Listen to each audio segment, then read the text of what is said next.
Now to solve some problems on Burmester theory,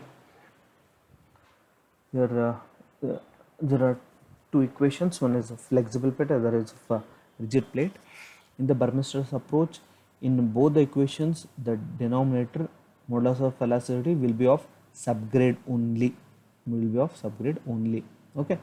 The first step is to calculate the modulus of elasticity of subgrade using the rigid plate equation, as the plate load test is conducted on subgrade. As this plate load test is conducted on subgrade, it means there are no different layers, so it resembles Bossuet's theory. Hence, deflection factor will be taken as 1, and if design deflection value is not given. What do you mean by design deflection? It means for which the value the payment need to be designed.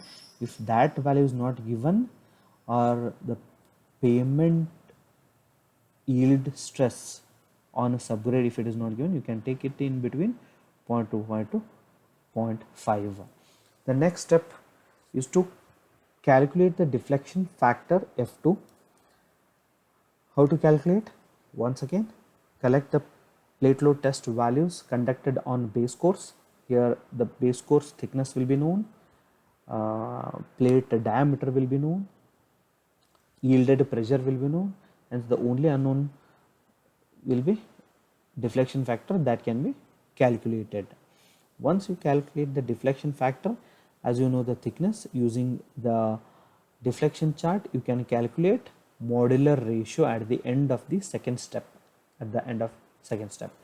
Third step is the final step to design the thickness of pavement or deflection. So flexible plate equation need to be used here. Using the deflection values or using the stress values, it is possible to design the thickness of flexible pavement for the required wheel load and for the required deflection. Let us start working on some problems so that it will be clear. Here the plate load tests were conducted with 300 mm dia plate on a soil subgrade, and on 250 mm base course the pressure yielded at 5 mm deflection are 0.25 and 0.6 Newton per mm square respectively. Design the pavement for a wheel load of 51 kN and a tire pressure of 0.7 Newton per mm square. Design deflection is 5 mm. This is the given problem. Here you can observe two plate load tests are conducted. One is on subgrade, other is on base course, and base course is of thickness 250 mm. The pressure yielded on subgrade is 0.25 and on base course is 0.6. In both the cases, the deflection at which this pressure yielded is given is at 5 mm. Okay. Then at last they have given that whatever pavement that you are going to design, that need to be designed for 51 kilonewton wheel load and for a tire pressure of 0.7 Newton per mm square, and that flexible pavement need to sustain, or the design deflection is 5 mm. Okay. Basis on the first step, that is using the flexible using the rigid plate equation on the plate load test conducted on subgrade. These are the different extract of plate load test conducted on subgrade. These are the deflection, this is the equation, rigid plate equation. Delta is equals to 1.18 PE by E into F. Here this is deflection, it means pressure yielded at 5 mm, deflection is given 5 mm.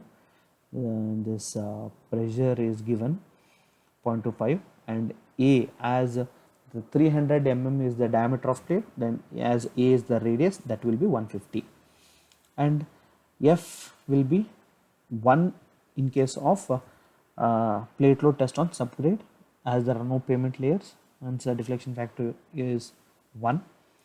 Only unknown is modulus of elasticity of subgrade, that can be calculated by substituting all these values, that is 8.85 Newton per mm square. Now in the second step, using the plate load test values conducted on base course. The base course thickness is 250 mm is given. Pressure yielded at 5 mm deflection is 0.6 Newton per mm square.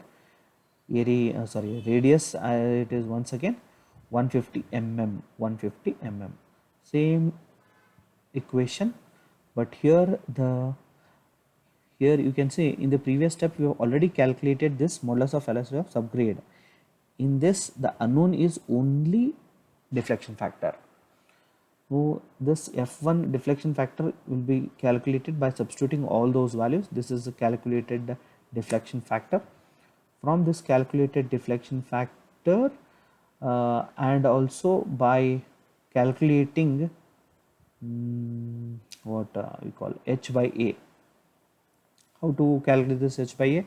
H means in this step it is thickness of base course, that is 250 mm, and a is 150 mm is known. You can calculate this ratio and you already calculated this deflection factor 0.42. Now by using this equation, this chart, by using this chart you can easily calculate the modular ratio. Say 0.42 deflection factor, 1.67 h by a.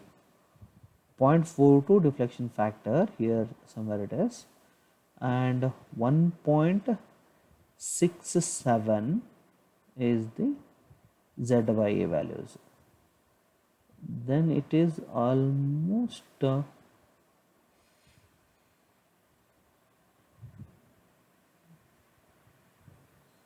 to 1.6. It lies in between 5 and 10. 5 and 10.